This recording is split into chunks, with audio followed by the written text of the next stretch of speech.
Good morning dear students.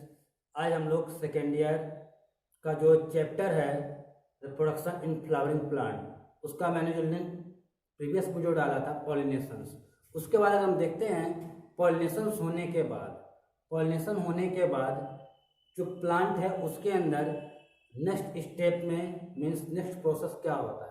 अगर उसके बाद अगर सपोज करें पॉलिनेशन हो गया किसी फ्लावर्स में, उसके बाद क्या होता है, उसके बाद होना चाहिए फर्टिलाइजेशन। सब लोग जानते हैं उसके बाद होना चाहिए फर्टिलाइजेशन, लेकिन फर्टिलाइजेशन से पहले क्या होता है, एक प्रोसेस होता है जिसको प्री फर्टिलाइजेशन प्रोसेस या प्री फर्टिलाइजेशन इवेंट कहा जाता है। तो उसके लिए प्री फर्टिलाइजेशन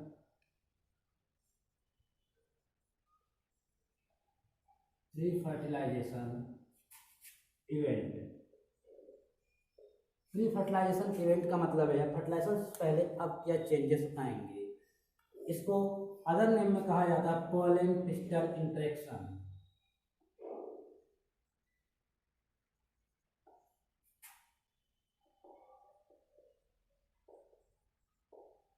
इसको पोलन पिस्टल इंटरेक्शन भी कहा जाता है।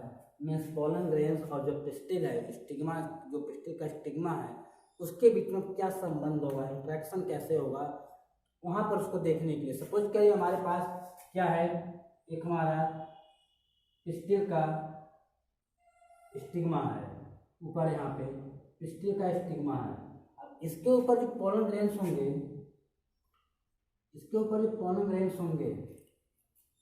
उसका अब पोलन ग्रेन्स पहुँचे हैं, इसके बाद क्या होगा, पोलन ग्रेन्स जैसे जनरली जानते हैं अगर विंड के द्वारा, एयर के द्वारा, इंसेक्ट द्वारा पॉलिनेशन अगर होगा तो पोलन ग्रेन्स पहुँचेंगे, लेकिन कैसे पहुँचेंगे, डिफरेंट स्पीशीज के डिफरेंट प्लांट पे पहुँचेंगे।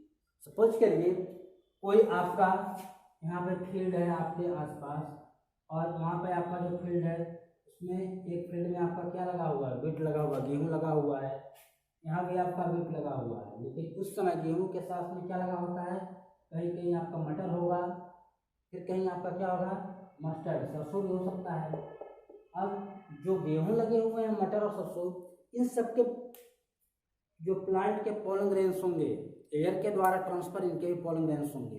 अब कंडीशन क्या आएगी, पोलन ग्रेन्स जो होंगे जरूरी नहीं है किसी स्पीशीज के प्लांट के स्पीशीज के ऊपर उसी स्पीशीज के पोलन ग्रेन्स केवल हों।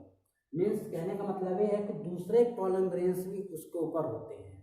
अब कंफ्यूजन होगा, अगर दूसरे पोलन स्पीशीज के पोलन ग्रेन्स होंगे वो अगर जर्मिनेट करके हमारे अंदर ओवरी के अंदर पहुंच जाएंगे, और ओवरी के अंदर जो हमारा ओव्यूल्स है उसके अंदर जो हमारा एम्ब्रियो सैक है उससे अगर फ्यूज कर जाएंगे तो हमारी क्या होगी, न्यू स्पीशीज का डेवलपमेंट होना शुरू हो जाएगा जो सूटेबल नहीं होगा। इसलिए क्या होता है, जो हमारे सेम स्पीशीज के जितने पोलन ग्रेन्स होते हैं उसको आइडेंटिफाई करने के लिए जो हमारे फ्लावर होते हैं केमिकल्स रिलीज करते हैं, कीमोट्रोपिक केमिकल्स होते हैं जिनको रिलीज किया जाता है। अब कीमोट्रोपिक केमिकल्स होगा, क्या फंक्शन करेगा कि जितने भी हमारे सेम स्पीशीज के अलावा जितने भी पोलन ग्रेन्स हैं, उस प्लांट की स्पीशीज के अलावा अगर जितने भी पोलन ग्रेन्स हैं सबको इनएक्टिवेट कर देता है, डेड कर देता है। ये तो काम हो गया, इनएक्टिवेट कर दिया इसने, डेड कर दिया।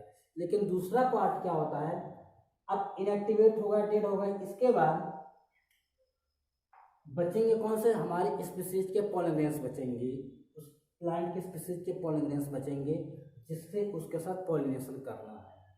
अब आता है प्लांट फ्लावर जो होगा वो फिर से दूसरा एक केमिकल्स रिलीज करेगा। जो केमिकल्स रिलीज करेगा वो क्या करेगा, पोलन ग्रेन्स होंगे उसको जर्मिनेट करने के लिए एक्टिवेट करने का काम करेगा। जो पोलन ग्रेन्स होंगे उसको जर्मिनेट करने के लिए एक्टिवेट करने का काम करेगा। तो जनरली जो आपके जो पोलन ग्रेन्स होते हैं उसको अगर जर्मिनेट किया करने की बात कर रहा है, तो जब जर्मिनेशन होता है किसी पोलन ग्रेन्स का, तो अब जर्मिनेट करेगा तो उससे पहले क्या है, वो सेलेक्ट करेगा हेल्दी पोलन ग्रेन्स कौन से हैं, क्योंकि जर्मिनेट उसको करना है तो उसमें से सेलेक्ट करेगा हेल्दी पोलन ग्रेन्स कौन सा है। जो हेल्दी पोलन ग्रेन्स होगा उसको सेलेक्ट करेगा और उसको परमिशन देगा कि आप जर्मिनेट कर सकते हैं और जर्मिनेट करके आप पॉलन ट्यूब बनाइए और पॉलन ट्यूब के साथ आपका जो एम्ब्रियो साइक है उसके अंदर आपका जो फीमेल गैमीट्स है एग एंड दूसरे के साथ आप फ्यूज हो करके जाइगोट बनाइए। ये तो प्रोसेस था पूरा पॉलन क्रिस्टल इंटरेक्शन, इसलिए इसका नाम दिया गया है। पॉलन क्रिस्टल इंटरेक्शन होता क्या चीज़ है। इसके बाद पॉलन क्रिस्टल इंटरेक्शन होने के बाद क्या आएगा आपका, जनरली आता है फर्टिलाइजेशन। क्या आता है आपका, जनरली फर्टिलाइजेशन जो आपका आता है। फर्टिलाइजेशन को अगर हम देखेंगे, जनरली आप देखे होंगे जो फर्टिलाइजेशन होता है,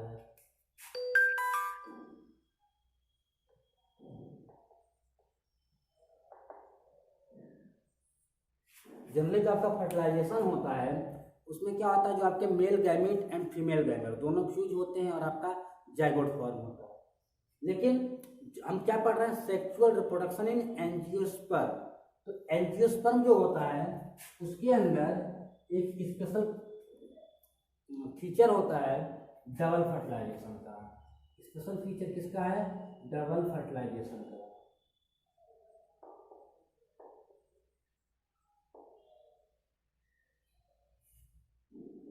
डबल फर्टिलाइजेशन किसमें होगा, ओनली एंजियोस्पर्म।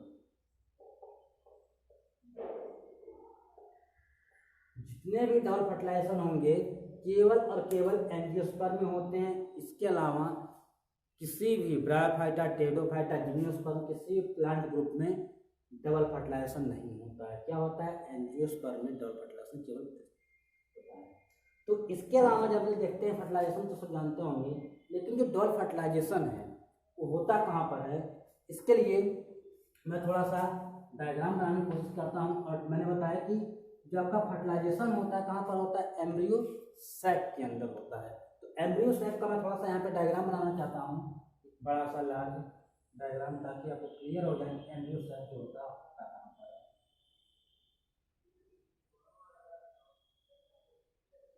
इस टाइप का कुछ आपका एम्ब्रियो सैक होते हैं, जिसमें आपके जो 3 सेल्स होते हैं,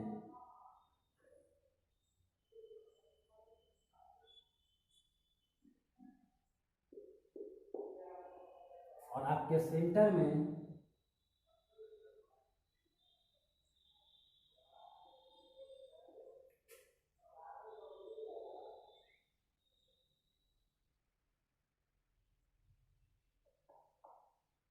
थ्री सेल्स होते हैं। इसके बाद थोड़ा सा लेबलिंग हम लोग कर लेते हैं। ऊपर की जो सेल्स होती हैं 3, इसको एंटीपोडल सेल्स कहा जाता है। एंटीपोडल सेल कहा जाता है। ये एम्ब्रियो सैक का डायग्राम है।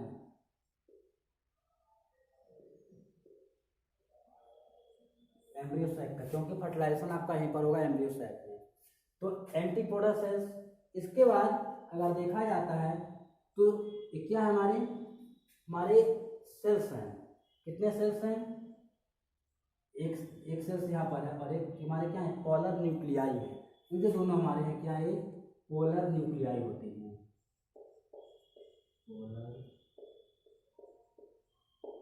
पोलर न्यूक्लियाई होती हैं। इसके बाद आपका जो नीचे की तरफ जो आपका सबसे अंदर की तरफ जो सेल्स होता है उसको एक सेल कहा जाता है। और जो आपके साइड की दोनों सेल्स होती है, जो आपके साइड की दोनों सेल्स हैं, इसको सिनरिक्ट सेल्स कहा जाता है। इसको सिनरिक्ट सेल्स या हेल्पर सेल्स भी कहा जाता है, क्योंकि ये हेल्प करते हैं किसके लिए, फर्टिलाइजेशन के लिए हेल्प करने काम करते हैं। और आपका जो पूरा कंप्लीट है, ये तीनों सेल्स हैं, इसको एक अपैरेटस कहा जाता है। इसको एक अपैरेटस कहा जाता है, जो आपको तीनों सेल्स होते हैं।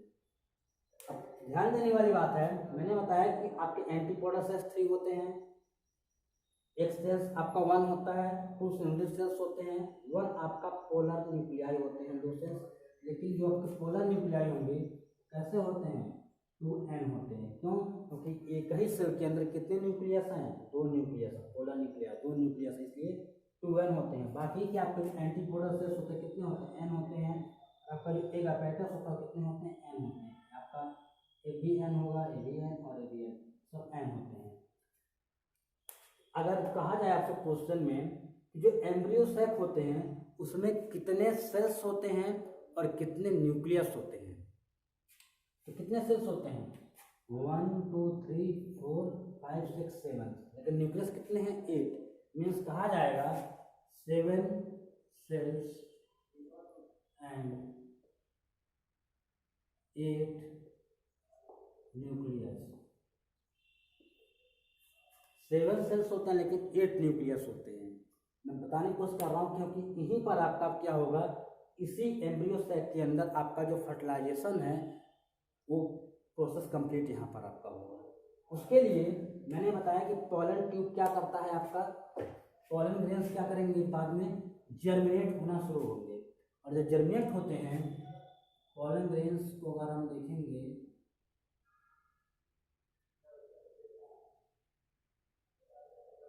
जब पॉलन ग्रेन्स जर्मिनेट करता है तो उसमें क्या होते हैं आपके 2 मेल गैमीट, तो आपके क्या होते हैं 2 मेल गैमीट होते हैं,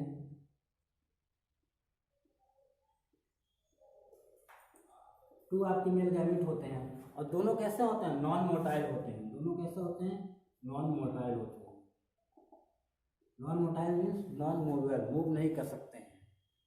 लेकिन ये 2 मेल गैमीट के अलावा इसमें क्या होता है आपका, इसमें एक आपका और न्यूक्लियस होता है जिसको ट्यूब न्यूक्लियस कहा जाता है। जिसको क्या कहा जाता है ट्यूब न्यूक्लियस कहा जाता है।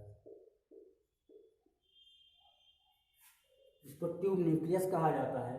और जो आपके ट्यूब न्यूक्लियस होंगे क्या काम करेगा, ट्यूब जो होगी इसको बनाने का काम करने का काम करता है ट्यूब न्यूक्लियस। लेकिन जो हमारे जो मेल गैमेट हैं दोनों फर्स्ट एंड सेकेंड दोनों जो हमारे मेल गैमेट होंगे उसका फर्टिलाइजेशन में रोल होगा। अब यहाँ से सपोज करिए हमारा मेल पॉलन ट्यूब है जर्मिनेट करके, यहाँ से मैं पॉलन ट्यूब का थोड़ा सा बना लेता हूँ आपको, ये थोड़ा सा इरेज कर दीजिए आप क्योंकि इतना ज़्यादा नीचे नहीं है। जो आपके पॉलन ट्यूब होंगे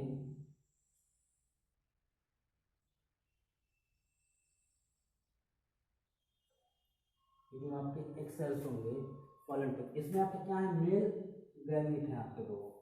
अब क्या होगा जो मेल गैमीट होते हैं वो एंट्री एम्ब्रियो सैक में किधर से करते हैं, जो ओपनिंग इधर से होती है उसको माइक्रोपाइल कहा जाता है। मैं थोड़ा सा लिख देता हूँ pollen tube enter into embryo sac from micropyle. जो आपका पॉलन ट्यूब होगा इस एरिया इस रीजन को माइक्रोपाइल कहा जाता है। तो आपके जो पॉलन ट्यूब होंगे एम्ब्रियो सैक में एंटर किधर से करेंगे माइक्रोपाइल से करते हैं, इधर से माइक्रोपाइल के थ्रू से यहाँ से आपके एंटर करते हैं। और यहाँ पर देखने वाली थोड़ा सा समझने वाली पॉइंट है इसमें कि आपका जो माइक्रोपाइल होगा इसमें जो आपकी सिलिंडर सेल्स होती है उसमें आपको फिंगर लाइक अपैरेटस कुछ नजर आते हैं। ये जो आपके सेल्स होती हैं सिलिंडर सेल्स, इसमें आपको कुछ फिंगर लाइक अपैरेटस देखने को मिलते हैं जिसको फिलीफॉर्म अपैरेटस कहा जाता है। इसको क्या कहा जाता है फिलीफॉर्म अपैरेटस कहा जाता है। जो फिलीफॉर्म अपैरेटस होते हैं इसका फंक्शन क्या होता है, जो फिलीफॉर्म अपैरेटस होंगे ये क्या करते हैं कीमोट्रोपिक मीन्स कुछ ऐसे केमिकल्स को सिक्रेट करते हैं, कुछ ऐसे केमिकल्स को सिक्रेट करेंगे जिसका रोल क्या होता है पॉलन ट्यूब को अपनी तरफ अट्रैक्ट करने का काम करते हैं। नहीं तो पॉलन ट्यूब इधर से आएगी, अगर केमिकल से सिक्रेट नहीं करेंगे तो क्या होगा पॉलन ट्यूब आगे बढ़ जाएगी, यहाँ पे चली जाएगी, ऐसे आगे बढ़ जाएगी और आगे बढ़ जाएगी तो रास्ता उसका दूसरा चेंज हो जाएगा। इसलिए क्या करते हैं जो फिलीफॉर्म अपैरेटस होते हैं सिलिंडर सेल्स में हेल्पर सेल्स में वो कुछ ऐसे केमिकल सिक्रेट करते हैं जिसके द्वारा जो आपके पॉलन ट्यूब है इसकी तरफ अट्रैक्ट होती है। किसकी तरफ? जो उसकी सीनेट सेल्स होती हैं, सीनेटिक जो सेल्स होते हैं उससे क्या होती है? अट्रैक्ट होते हैं। और जो सीनेट सेल से अट्रैक्ट होंगे तो किसी एक सीनेट सेल से, चाहे इसकी तरफ चाहे इसकी तरफ, दोनों में से किसी एक की तरफ से क्या करती है? एंटर करती है। अगर इधर से बात किया जाए या इधर से देखते हैं, इधर से अगर एंटर करेगी तो जो पहला गैमीट होगा, जो हमारा फर्स्ट मेल गैमीट होगा, वो किसके साथ फ्यूज करेगा? जो हमारा एक सेल है, एक सेल के साथ फ्यूज करेगा फर्स्ट प्लस एक सेल। फर्स्ट वाला जो गैमीट होगा मेल गैमीट और एक सेल्स दोनों फ्यूज करके क्या बनाएंगे? बनाएंगे हमारा जाइगोट। क्या बनाएंगे? जाइगोट बनाएंगे। लेकिन जो हमारा सेकेंड मेल गैमीट होगा वो किसके साथ फ्यूज करेगा? वो फ्यूज करेगा हमारा polar nuclei, second plus polar nuclei. क्या बनेगा? एंडो स्पर्म बनेगा। एंडोस्पर्म बनेगा। जो सेकेंड मेल गैमीट होगा और पोलर न्यूक्लियाई के साथ मीन्स इसके साथ फ्यूज करके क्या बनाएगा? एंडोस्पर्म बनाएगा। ये जो हमारा फर्टिलाइजेशन का प्रोसेस आप जानते हैं, जब मेल गैमेट और फीमेल गैमेट का एक सेल्स दोनों मिल करके क्या बनाते हैं? जाइगोट। तब क्या कहलाता है? हमारा फर्टिलाइजेशन। ये हमारा कहलाएगा फर्टिलाइजेशन। लेकिन जब second gamete, male second gamete और पोलर न्यूक्लियर दोनों मिल करके फ्यूज करके क्या बनाएंगे? एंडोस्पर्म। में हमारा क्या कहलाता है? Double fertilization. Double fertilisation.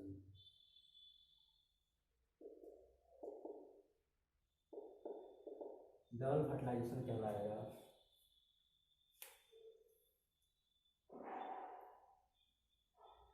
Endosperm अगर आप देखेंगे तो कैसा है आपका? जो एंडोस्पर्म होते हैं वो कितने एन के होगा? 3 एन होते हैं। कितने एन होते हैं? 3 एन। क्यों? पोलर न्यूक्लियर हमारा कैसा था? 2 एन थे और हमारा गैमेट कैसा था? एन था। 3 एन हो गए। और हमारा जो आपका जाइगोट कैसा होगा? 2 एन होगा, क्योंकि एन प्लस एन दोनों एन मिलेंगे तो 2 एन बनेगा। इसलिए हमारा जो जाइगोट होता है 2 एन और जो हमारा एंडोस्पर्म होता है 3 एन। अब क्वेश्चन एक आता है कि एंजियोस्पर्म, एंजियोस्पर्म जो फैमिली ग्रुप है प्लांट का, उसमें एंडोस्पर्म बनते हैं। लेकिन एंडोस्पर्म का रोल क्या होता है? एंडोस्पर्म क्या काम करते हैं? जाइगोट डेवलपमेंट करके तो एम्ब्रियो बना लेगा, लेकिन जो हमारा एंडोस्पर्म होगा वो एम्ब्रियो को न्यूट्रिशन प्रोवाइड करता है, इसलिए इसकी रिक्वायरमेंट होती है।